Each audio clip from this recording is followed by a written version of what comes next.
Well, hello, thank you all so much for having me today, and much more so, thank you for all of the leadership and the energy that each of you is putting into this organization. I, for one, am incredibly grateful for the sort of de facto role that Indivisible has taken on as the leader of the resistance in Rhode Island. Back in November 2016, there was this incredible surge of grassroots energy and activism. But it wasn't guaranteed that that was going to continue. And we know that this is a long haul fight that we're in. We need to be able to outlast Donald Trump and his gang of neo-fascist, kleptocratic, oligarch, billionaire buddies. There's a lot more insults we could think of. And so I'm just very grateful knowing that there's an organization like Indivisible, there's leaders and organizers like Andy and Shauna, and each and every one of you who are taking on that role of really keeping the fire going, keeping the spark lit, continuing to make sure this base of people is organized, is ready for the next catastrophe that comes out of Washington, is ready for a potential firing of the special prosecutor, is taking on issues like Sinclair. I sleep a little bit easier at night knowing that you guys are on the case. So thank you for that. And I also want to thank you for really taking so much leadership in directing a big chunk of this energy into all of these critical statewide and state level fights that we have right here in Rhode Island. And so that's what I'd like to talk with you a little bit more about tonight, about that blue wave and how we can bring it into the Rhode Island State House. For those of you I haven't met yet personally, my name is Aaron Regenberg. I'm a state representative and I am running this year to be your lieutenant governor.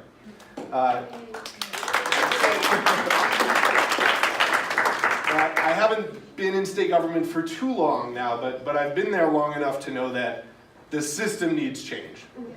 I've seen firsthand how lobbyists for the most wealthy and well-connected, the Walmarts, the NRA, the payday lenders, the fossil fuel interests, they are always present in the State House. Every room, every hallway, every fundraiser, while everyday Rhode Islanders, working families, students, seniors who can't afford that kind of well-connected corporate lobbyist, they too often get ignored. I think the only way we can change that is to bring the people's voice to the State House. We need more public accountability. We need more voices at the table. We need more people like all of you who are actually organized to take on these fights that matter. And I'm running this year for lieutenant governor because I know how to organize. That's how I got my start in politics, actually organizing in our public schools. I founded a citywide nonprofit in Providence called the Providence Student Union to help young people come together and make their voices heard. It was through that kind of work that students in Providence have won some real changes in our schools, healthier lunches, transportation so thousands of kids can take the bus instead of walking 3 miles through the snow and rain to get to class. It was that group that helped organize the walkouts on March 14th around gun violence. And so it was really working on issues like those with these incredible young people and parents and teachers that really taught me that big change is possible when voices from the community actually have a say in the decisions that impact them. So that is what inspired me to run for state representative back in 2014.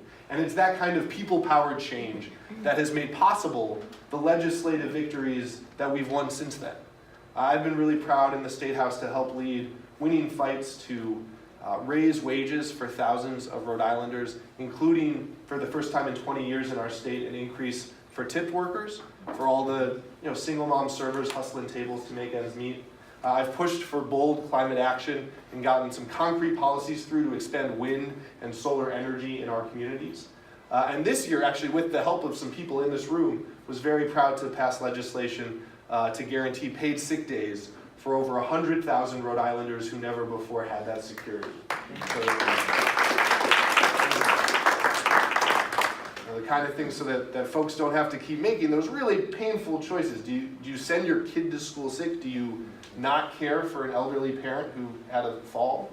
On the one hand, because you're scared for your job or your paycheck on the other. Those are the kind of choices, those are the kind of fights that are really personal for me. like a lot of folks, I was raised by a single mom, and she taught me growing up how important it is to treat families of all kinds with fairness and respect. I was really lucky as a kid. I got to spend a lot of time with my grandparents. My grandma, the endlessly tenacious Bunny Regenberg, Bunny was her name. Bit of a misnomer, she was not a cute and fluffy person. She was tough, she was a fighter, but she had to be. She was executive director of her local Planned Parenthood in the years before Roe v. Wade. So she really taught me as a kid the importance of having strong women in leadership, the importance of empowering people to make choices for themselves. That's why I'm really, really grateful that Indivisible has chosen as one of your top priorities passage of the Reproductive Health Care Act. And I'm very proud to have co-sponsored that bill every year since it's been introduced.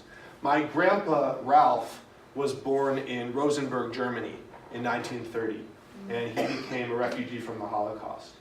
He was one of just a few in his family to survive, and he came to this country, like so many before and since, looking for freedom and safety and opportunity. My grandpa Ralph, from a young age, taught me, first of all, what can happen when an autocratic leader takes control, and the importance of standing up for our democracy and our values, that standing up for what's right is a fundamental responsibility for all of our citizens. I know that's something that each and every one of you understands, and that's why you're in this work. And that's really the core of why I'm running for lieutenant governor this year. Now, I think we need a statewide elected official who's got that clear focus on leveling the playing field, on running point to respond to what's coming out of Washington, and who really means it when they say, it's my job to be a voice for all the folks that can't afford that well-connected state house lobbyist. Unfortunately, that work has become even more important since November of 2016. Everyone here knows very well how important it is that we're using every resource, every tool we have at our state disposal to protect our rights, protect our communities from these attacks coming out of Washington. But I actually think that in Rhode Island, we can go beyond that. And we need to go beyond that we can be a leader, not just in the resistance to the Trump agenda, though that is really, really important, but I think that we can actually be a model for the kind of bold, positive, alternative vision that the Democratic Party needs to offer if we're going to have that blue wave and we're going to win back power nationally. I think that Rhode Island can actually play a really important role in helping to build that blue wave by being that model. If we have the right leadership, and probably more importantly, if we have the right organization and mobilization of all of our good people like you, I think that we can be that model. We can guarantee health care as a fundamental human right, not a privilege for those who can afford it.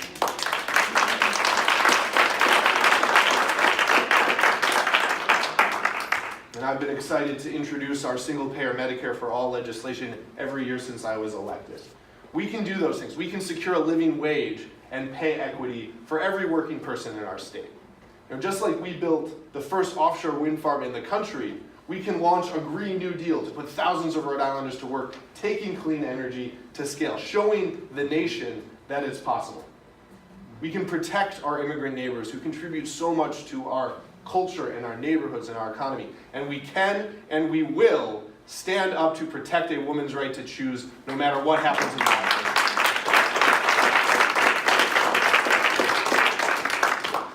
So, okay, that's a lot to do. We've got a lot of work ahead of us. And obviously no one office or person can accomplish all of those things on their own. But I think the Lieutenant Governor's office can play a really important role in helping to organize and lead those fights for a few important reasons. Number one, it's a constitutionally separate office.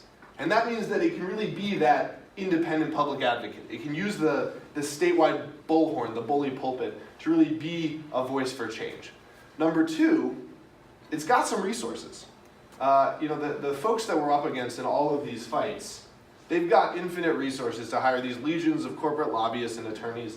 And we know the folks fighting for the public good, Planned Parenthood, ACLU, Indivisible, maybe you have one staff member, you're mostly volunteer, trying to do 1,000,001 things with no capacity. And so to use the resources, the staff capacity of that office to really take on that work, to take on the role of coalition builder, to help bring organizations like Indivisible and others together and sort of manage the coalitions moving forward so we're all rowing in the same direction. That takes a lot of energy and capacity and resources, but it's really, really important for taking our wins to the next level. So I think that can be a game changer. And number 3, and this is a little inside baseball, but this is what you guys are talking about every day, so I know I can bring it up with you.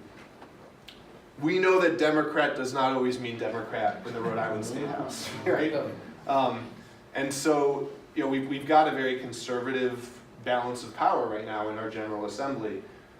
In order to change that, we need our actual Democrats up there to get more organized, to get more coordinated, to have a collective agenda that we're actually working to shift that narrative, to shift that balance of power. That's some of the work that I've tried to do since I was elected.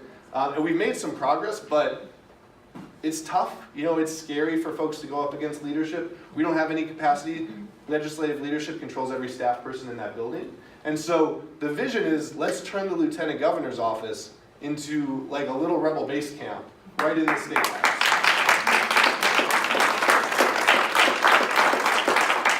Like, to do that internal legislative organizing, to connect folks to the outside. If we're trying to build this blue wave here in Rhode Island, I think the lieutenant governor's office can sort of be like a giant paddle that helps build the wave, that helps continue that work.